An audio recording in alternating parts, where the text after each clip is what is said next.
Message de Monseigneur Philippe Christori en ce vendredi 5 juillet 2024. Sans amour, que resterait-il de la fraternité ?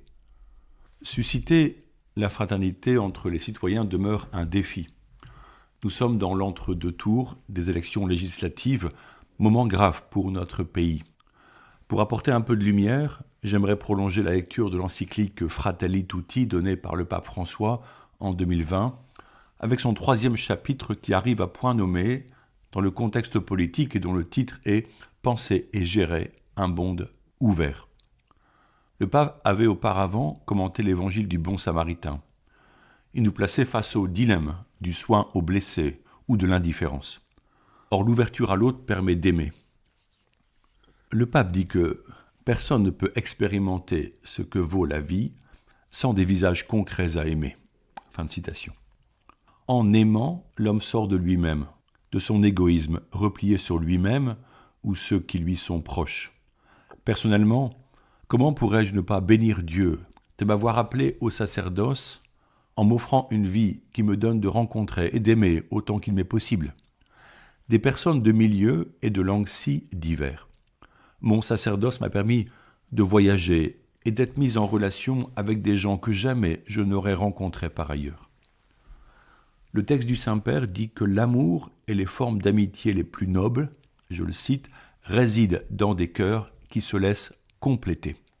Ce mot « compléter » est intéressant puisqu'il dit que notre humanité ne se déploie pas entièrement si nous ne rencontrons pas l'amour.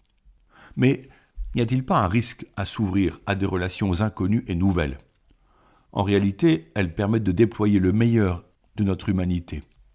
D'ailleurs, le pape François rappelle que la tradition monastique chrétienne inclut l'accueil du pauvre et du pèlerin, reçus comme des frères. Ici, on peut ajouter une parole du Christ, en écho au texte que nous lisons.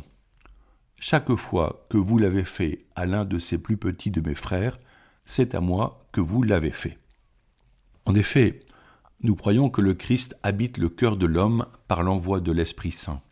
L'amour du prochain est intimement lié à l'amour du Christ. Le pape François insiste donc sur la valeur unique de l'amour. Saint Paul affirme que sans amour, nos vies sont vaines, ainsi que tous nos efforts, même ceux destinés à une vie vertueuse. Le plus grand danger, dit-il, c'est de ne pas aimer. Mais alors, qu'est-ce que l'amour ? Il est chanté par toutes les générations. Les romans le servent à toutes les sauces. On cherche tous à en vivre, pourtant souvent il nous échappe, comme le sable dans le creux de la main. Saint Thomas d'Aquin dit que l'amour est un mouvement. Ce mot est précieux puisqu'il sous-tend un déplacement de soi, un aller vers l'autre. Il faut assurément ajouter la gratuité, le service, la disponibilité désintéressée, la présence, l'ouverture croissante à l'autre, jusqu'à comprendre, selon les mots de Jésus-Christ, que tous les hommes sont frères, puisque créés et aimés par le Dieu unique. En parlant de fraternité, l'Église propose une vision téméraire, puisqu'elle impose que toute personne soit incluse dans la fraternité ecclésiale, avec l'espoir qu'elle le soit dans la fraternité humaine. Ici, nous devons considérer les migrants, les personnes en situation de handicap, les personnes âgées, ceux et celles à qui la société n'offre pas une réelle participation à l'élaboration du projet politique et social commun. À beaucoup de personnes très fragiles, dans les faits, il n'est pas reconnu une égale dignité. Le pape précise que l'amour qui s'étend au-delà des frontières a pour fondement ce que nous appelons l'amitié sociale dans chaque ville ou dans chaque pays. Il ajoute, lorsqu'elle est authentique, cette amitié sociale au sein d'une communauté est la condition de la possibilité d'une ouverture universelle vraie. Fin de citation. La quête d'une authentique fraternité ne vise pas à créer une société homogène, unifiée faussement par une idéologie autoritaire ou encore une globalisation aplanissant les différences culturelles et les traditions familiales. En effet, il existe dit le pape, un faux rêve universaliste qui finit par priver le monde de sa variété colorée, de sa beauté et en définitive de son humanité.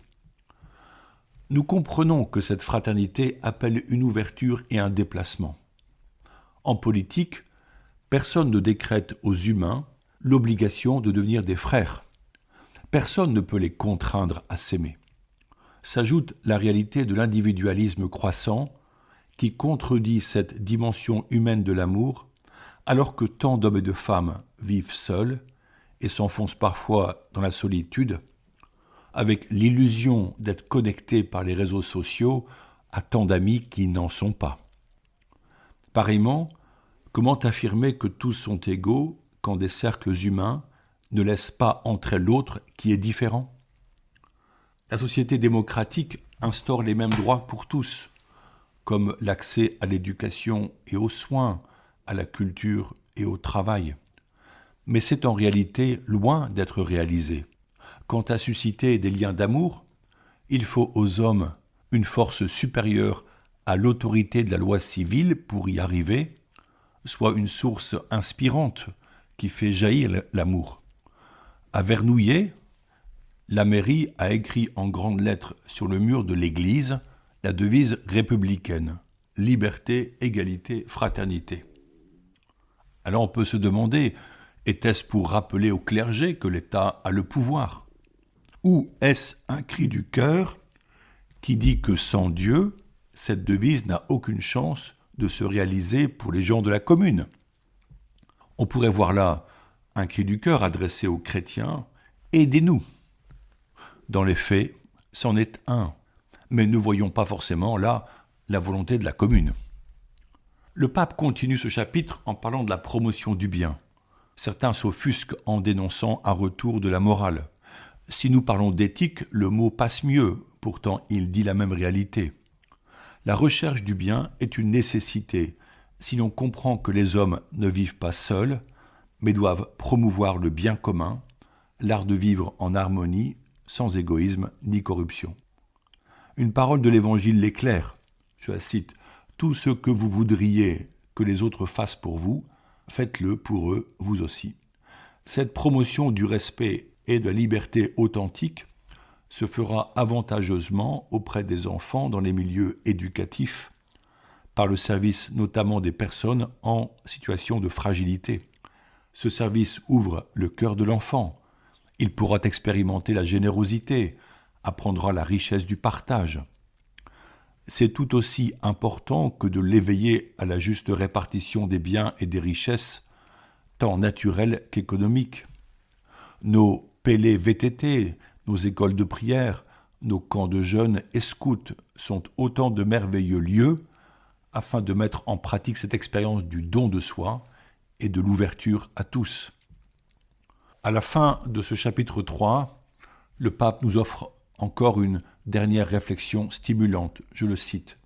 « Si l'on accepte le grand principe des droits, qui découle du seul fait de posséder la dignité humaine inaliénable, il est possible d'accepter le défi de rêver et de penser à une autre humanité.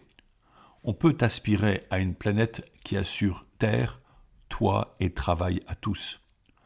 C'est le vrai chemin de la paix, et non la stratégie, dénuée de sens et à courte vue, de semer la peur ou la méfiance face aux menaces extérieures. » Fin de citation. En ces jours d'élection, prions pour que les hommes et les femmes qui seront élus veillent sur cet objectif, pour une humanité renouvelée par l'amour. Rêvons que nos députés apprennent l'art du dialogue, qui est le fondement de la démocratie, plus que cette opposition stérile entre les partis politiques.